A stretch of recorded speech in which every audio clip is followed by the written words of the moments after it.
आज हम जिस दुनिया में चैन की नींद सो रहे हैं, वही दुनिया के एक कोने में एक ऐसा देश है जहां लोग पक्षियों की चहचहाहट से नहीं बल्कि बमों के धमाकों से अपनी आंखें खोलते हैं। हम बात कर रहे हैं लेबनान की। आज लेबनान की सड़कों पर जो मंजर है, उसे देखकर किसी भी इंसान का दिल दहल जाएगा। आप कल्पना कीजिए कि आप अपने घर में आराम से बैठे हैं और अचानक आपको सब कुछ छोड़कर भागना पड़े। न सिर पर छत हो, न पेट में दाना और न ही तन पर ढकने के लिए कपड़े। लेबनान में आज लाखों लोग इसी मजबूरी में जी रहे हैं। वहाँ के हालात इतने खराब हो चुके हैं कि अब धमाके उनके जीवन का एक हिस्सा बन चुका है। लोग बताते हैं कि वे धमाकों की आवाज सुनते ही जागते हैं और उन्हीं डरावनी आवाजों के बीच सोने की कोशिश करते हैं। सोच सकते हैं कि वहाँ का कंडीशन अभी क्या होगा। जैसा कि आप जानते हैं कि अमेरिका और ईरान के बीच जैसे युद्ध रोकने की बात शुरू हुई थी, उसके तुरंत बाद इजराइल ने लेबनान पर मिसाइलों और ड्रोनों की ऐसी बौछार कर दी कि पूरा देश थर्रा उठा। सबसे दुख की बात यह है कि यह हमले सिर्फ उन इलाकों तक सीमित नहीं रहा जहां जंग चल रही थी, बल्कि अब तो सुरक्षित जाने वाले इलाके में भी अब बम गिर रहे हैं। इस समय लेबनान में कड़ाके की ठंड पड़ रही है।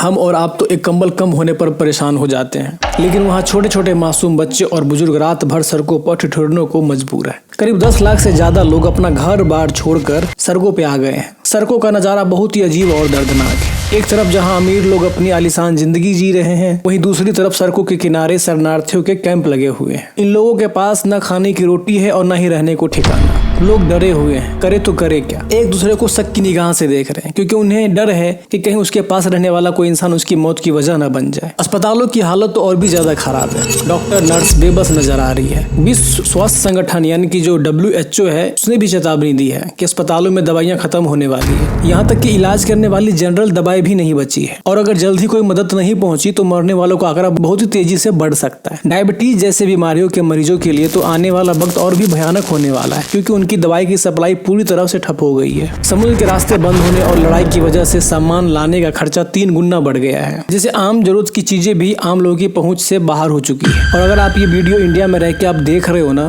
तो कुछ दिन के बाद ना ये आप पे भी अप्लाई होता है। कुछ दिन के बाद आप भी गौर करोगे कि आपके आसपास की हर चीजें वो महंगी हो चुकी हैं, क्योंकि संसाधन लाना अब उतना आसान नहीं है। इस लड़ाई ने सबको तहस नहस कर दिया है।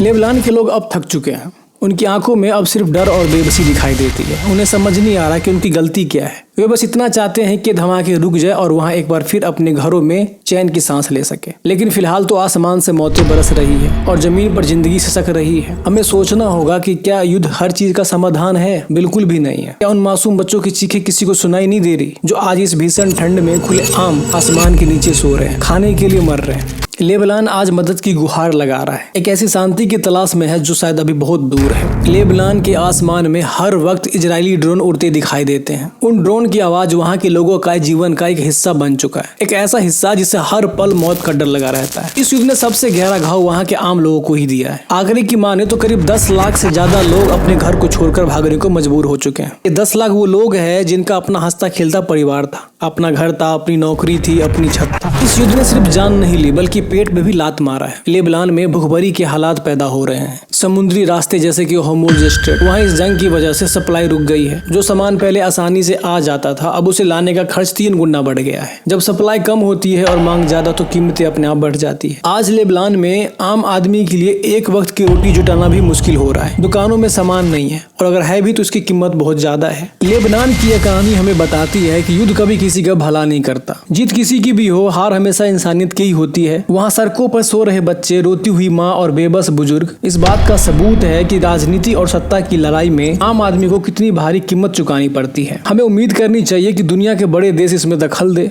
और शांति पे बात करे और इस खून खराबे को रोके। आपको क्या लगता है कि बातचीत से इस मसले को सुलझाया जा सकता है? अपनी राय कमेंट बॉक्स में जरूर बताएं।